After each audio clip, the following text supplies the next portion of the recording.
হবিগঞ্জ জেলার অন্যতম ব্যস্ততম সড়ক হচ্ছে এটিকে আমরা সবাই থানার মোড় নামে চিনি।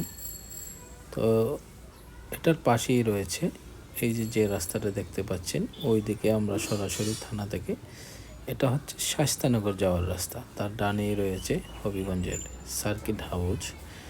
ঠিক বামে মোড় নিলে যেটা পাবেন হবিগঞ্জ সদর মডেল থানা, এবং ওই রাস্তাটা দিয়ে আপনি চলে যাবেন বাস স্ট্যান্ডে। আর এখন যে মোড়টা আপনারা দেখতে পাচ্ছেন সেটি হচ্ছে চৌধুরী বাজার যাওয়ার রাস্তা। পাশেই রয়েছে জেলা পরিষদ ভবন, এবং এখানে একটা হবিগঞ্জের ঐতিহ্য ধারণ করে প্রাণের শহর হবিগঞ্জ এইরকম একটা নেম প্লেট রয়েছে।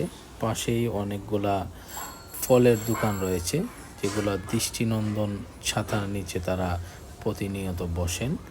তো এখানে যেটা আমরা সবাই চিনি থানার মোড় এবং মুক্তিযোদ্ধা চত্বর।